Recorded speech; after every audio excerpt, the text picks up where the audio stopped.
आगामी 6-7 सितंबर को Jakarta Indonesia जाएंगे पीएम मोदी।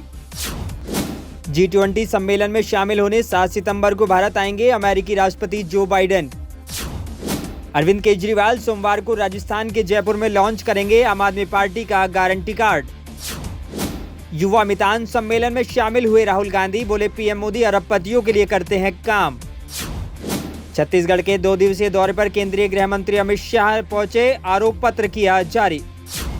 भूपेश बघेल सरकार ने भ्रष्टाचार के सारे रिकॉर्ड तोड़े, छत्तीसगढ़ में बोले अमित शाह। भाजपा की पहली परिवर्तन संकल्प यात्रा सवाई माधोपुर से हुई शुरू, जेपी नड्डा ने हरी झंडी दिखाकर किया रवाना।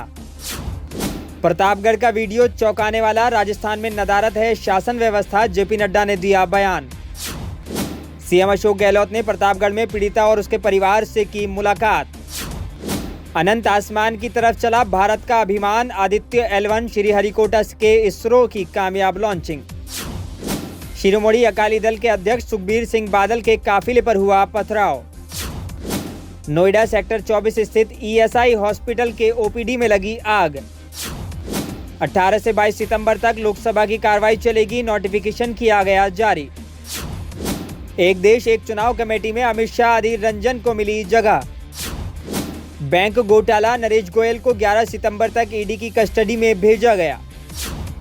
बालासोर ट्रेन हादसा, सीबीआई ने रेलवे के 3 अधिकारियों के खिलाफ चार्जशीट की दायर।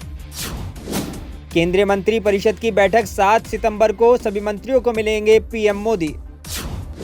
कोरोना के वक्त कांग्रेस अध्यक्ष ने इटली और सपा अध्यक्ष ने इंग्लैंड का टिकट कराया, सीएम योगी ने दिया बयान। G20 के लिए दिल्ली में लगाए गए शिवलिंग फाउंटेन पर राजनीति, आपने लगाए LG पर आरोप।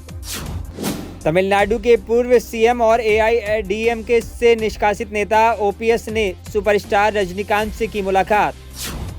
स्कूल बस में 6 साल की बच्ची से यौन उत्पीड़न, DCW ने जारी किया नोटिस। राजस्थान के हनुमानगढ़ में टायर फटने से स्कूल बस पलटी, 24 बच्चे हुए घायल। उत्तर प्रदेश में भी बीजेपी लोकसभा के साथ विधानसभा चुनाव कर देख ले, एक देश एक चुनाव पर बोले अखिलेश यादव। राजनाथ सिंह रक्षा संबंधों की समीक्षा के लिए आज और कल श्रीलंका के दौरे पर रहेंगे।